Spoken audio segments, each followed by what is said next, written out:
Move the Miller thing.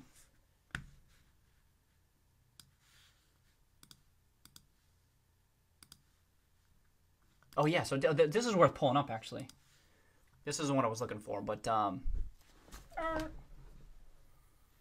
look at momentum, huh? I mean, I don't know if that's where it ended the day. 22%, and then growth 14%, right? And we talk about GameStop's going to be valued as a growth stock. Maybe not. Maybe we don't want that. Maybe we don't want that. Oh, no, wait, never mind. Never mind. No, I'm kidding. Quality. You know what I mean? What an odd, unusual. Let's see. I mean, that's a value. It's a value shift, right? But one day, I've seen this before. I remember seeing it. I want to say I started seeing big, huge moves like 3, 4, 5 sigma moves or something, and like what was it, August or September of last year? It's happened even before then, but I remember seeing it last year. Be like, that's an interesting move. Nothing came of it. So like these, you always get to see if it sticks for at least a couple of days or a couple of weeks, at least the starting point. But this is how it's still noteworthy, right? It's still noteworthy because it's like, gee, something to. It's unlikely. Add inflection points. This is where we talked about this with GameStop, right? Because everything comes back to GameStop. At the inflection points, the market goes, and it tries to correct fast, and you see a lot of volatility at those inflection points. But nevertheless, while it's early, it's still noteworthy. It's like, all right, okay, let's keep an eye on this. Maybe it actually is turning. And then this is a big. Remember, I pulled this up for 2013 because it served as a tailwind for GameStop back then. Can I do this real quick? Watch this shit. So this is IWM. This is the Russell 2000, which is a somewhat good indicator of like smaller cap stocks value. It's followed by a lot of people. There's potentially better comps out there, better indexes to really nail it down. But what was it? Oh no, I want to go back even further.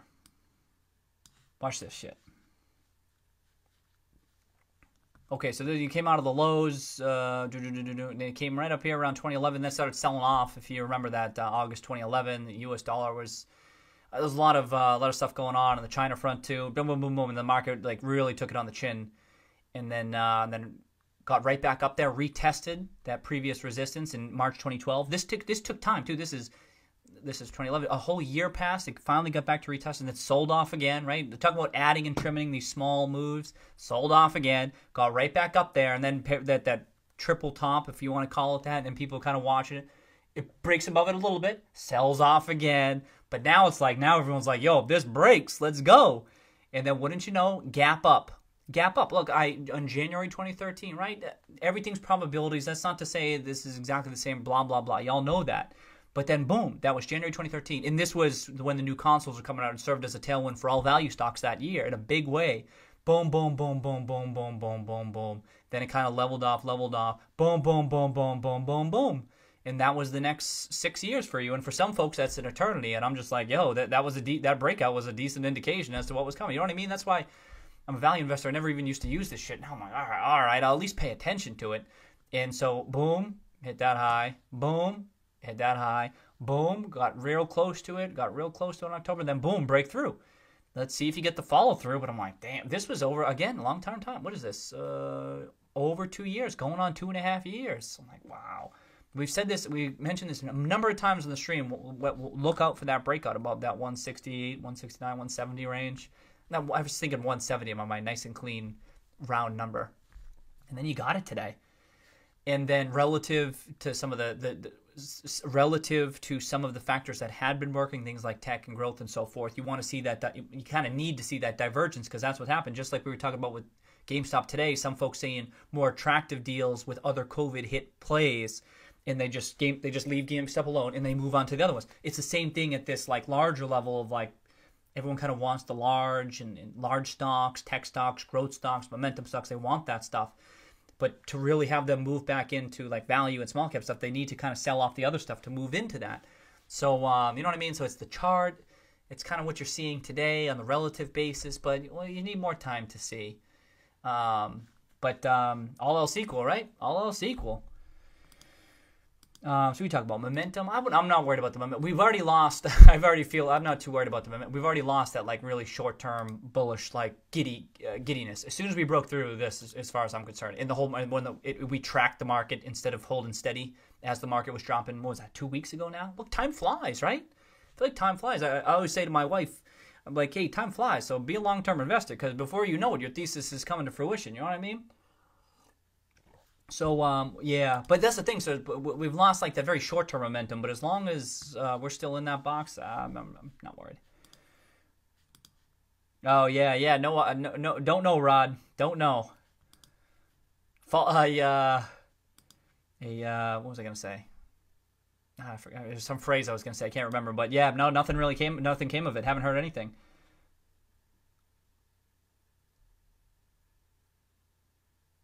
Yeah, Paul Young going straight up for almost straight up for a while. That wasn't going to last forever. I know that's the thing. That's what I always say. Like, some people I mean, I want all else equal. I want that shit to keep going up, right? Boom, boom, boom, boom. I want that Steve style squeeze, right? I mean, all else equal, I want that shit. But like, it's it shouldn't be your base case, and things don't usually go straight up all the way through, right?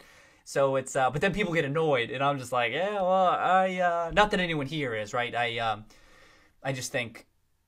It can't be that easy. can't be that easy. You gotta earn them gains a little bit. You know what I mean? Oh shit.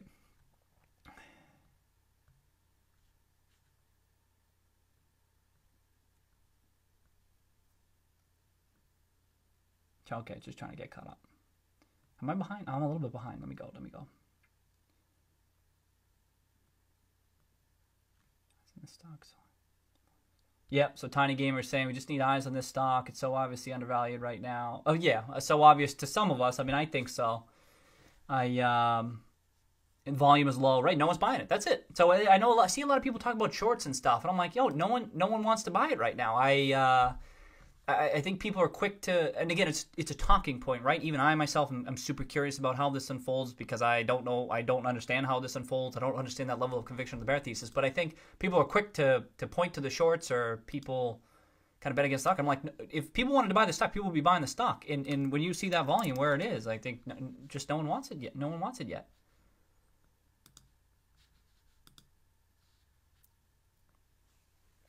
Kind of got those short-term Momo folks out. The chart's still holding up, and that's why I think that helps maintain the current level. But if you want to break through this 16, 17, 18, you're going to need some performance. You need execution from the company. That said, I'm still of the opinion that this is how value investing works, though, where it can remain at this undervalued level for quite a while. I mean, it's been in my opinion, undervalued for 12 months. So another 3 months or another 6 months, that's kind of it's like, yeah, all right, that seems to be how the market is kind of thinking now. They're like, all right, well, this is your new level. This is your new level, but you're going to have to give us more. I want to see you. I doubt it's going to be, I don't know, maybe a huge beat on Q3. We talked about that a bit, but I was just thinking more news on the transformation front. You know what I mean? Or maybe it just takes performance. Like maybe it takes 2, 3, 4 quarters of tremendous free cash flow. That's a legitimate possibility. That sentiment just remains heavy for such an extended period of time. I keep on thinking that I don't know that that's the likely case, but I'm prepared for it. Like, you know what I mean?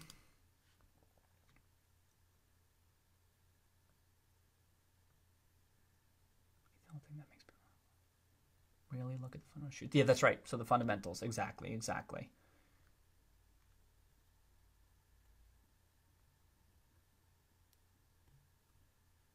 That's right. That's how as Rod's saying, most people are going to realize when it's too late. So that's kind of, so let me, can I just run with this for a little bit? So the opportunities are for our style, and I think Rod's style and a number of other folks here, the opportunities for our style are when a stock is trading very cheap to what our estimated fair value is, right? But the perceived risk is substantially high from other market participants. So for the people who dig in and kind of are actually looking at the financial statements and doing their best to subscribe to the right story and understand what's unfolding here, it's not particularly risky, right? That's you can't say it's not risky, right? Because of traditional metrics that are used to assess risk, but That's I don't know if irony is the right word. It's kind of the irony of it, where there's not that much downside risk at these discounted levels, but the other market participants perceive substantial risk, and they think, no way, bankruptcy, Blockbuster, physical discs are going bye-bye, brick and mortar retailer hit by COVID. You know what I mean? That's what people latch onto, and they don't really dig in. And so for them, there's just too much risk that it's not even worth it. And then what happens is kind of what Ron's talking about here, is then what happens is slowly the story gets out to the masses and gets out to the other market participants. But because they didn't dig in deep and really try to understand what was happening here, they didn't have the full story. And so because they didn't have the full story, they thought it was way riskier or super unlikely and blah, blah, blah. But as the story gets out there, and I'm telling you, part of it is because the damn price is just rising. It sounds crazy, but just because the price starts rising, it drives sentiment. People start really believing that it can turn around, even though not much has even... What has happened? You got Ryan Cohen taking a stake, and then you get the Microsoft news, right? Which some people are still continue to say is not game changer stuff, and yet the stock price is up 3x. And like I said, you were starting to see people pick up on the right story. And then what happens is kind of what Rod's talking about. But then it's not too late per se, because it's adequate for their approach to investing, where they go, okay, well now it's less risk, there's less uncertainty for me, so now I'm willing to get involved. And now they're willing to step in, or maybe it's maybe it's after a huge Q4, and that's when people are getting on. And sure, maybe it's at a higher level, but those market participants don't care as much. It's the value investors buying at super deep discounts who want to get that, you want to gain the whole way up, whereas other folks might just want to get the incremental gains in the up top. So I suspect that other folks will come around to it. It may just take time. Yeah, when was the last big volume day? Good question. Good damn question. Look at this. 11 isn't even that much, October 30th. So you got to go back to... 11 is the average right now, I recall. 11? 11. 11.5. Boom. 11.546. 11.5. Okay, so that one was a little bit above. 13, 16. So going back to October 22nd. Really, since first half of October, it was going crazy. Remember, with all the Microsoft stuff. You know what I mean? This is why it's marginally important that the stock price has held up, because volume I think it's dried up a bit. And if there weren't buying support, if there weren't support here, the stock could have just... I've seen it happen. I've been invested in stocks that just keep on falling because no one was there to eat it up.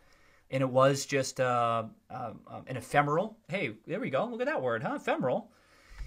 Bid up or whatever it was, and it just can't sustain. GameStop is sustaining on this low volume, and a whole bunch of other stuff I talked about. I'm sorry. I'm broken record.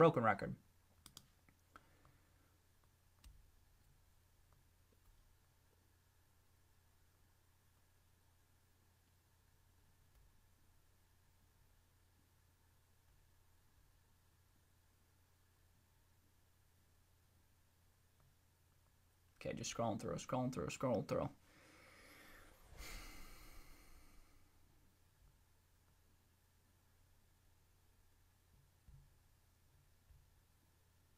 Hey, Kit, what's with the hat? I don't know. I just thought, I thought it looked good. Got a cat on there too. A little bit of a cat. Does a puma count as a cat? I feel like that counts as a hat.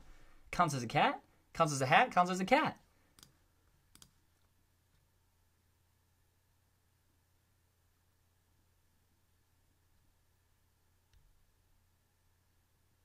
Okay, so Polygon says GameStop has already shown enough to tell me it will survive 4+ years with online growth. So yeah, to pull this back up. With great online growth in the Microsoft deal, and apparently they have similar console allocation as Microsoft. Yeah, so I agree with you, Polygon. You know what I mean? Like, such a big chunk of my thesis was this. Can you see it? 1, 2, bullet point number 3. Industry-leading position. Talk about 30% market share. Dramatic cost reductions. They successfully executed on this front, and it's like the market doesn't. I really don't think the market fully appreciates what they've done on the cost front, and I think it's. Will it be apparent in Q3? But Q4, when you pair those those cutback costs, as revenues are cranking and free cash flows are cranking, it's just going to be abundantly clear how well they've done on that front. That's how I feel. Maybe this is what I mean. I will be proven wrong if I see Q4, Q1, Q2. I'll be like, damn, it wasn't as meaningful as I thought. But as of right now, I do think it's meaningful. And then the just improved inventory turnover. There's high demand for the shit that they sell in the first couple quarters and first year. Like, this is my downside protection.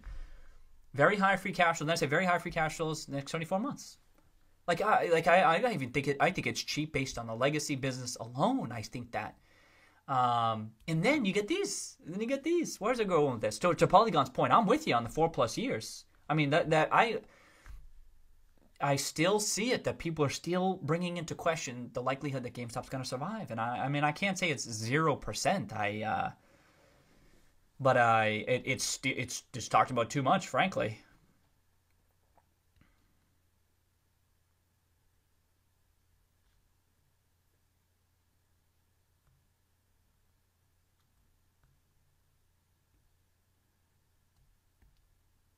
Okay. So Rod says on the Roy, do I got it open? Rod clarifying on this figure. Where's that figure? Right here. Rod saying that it might be an antiquated figure, just an old comment where shares were. I don't think. Yeah. So it did seem very clean, didn't it, Rod? 30%, 30%, 15%, 15%. No one else. I thought, all right, yeah. For me, seeing it mentioned in the Reuters article, sentiment-wise, I think, wow, that it's even being mentioned in there, right? But of course, when you start getting into the specifics of this type of thing, I don't even know what the exact figures are. And this is my crutch. This is always my crutch. It doesn't even matter that much to me because I just needed to be sure. Watch that first GameStop video of mine. I just needed to be sure that GameStop was still relevant. People still shop there, and that its market share wasn't like 5% or something. And that I feel confident in. I mean, obviously, you may be totally right, Rod. That maybe this figure isn't up to date as to what, importantly, who cares what its market share was in the past? This is what Rod's getting at. What matters is what its market share is going to be moving forward, right? And perhaps it's not 30%. I was going to say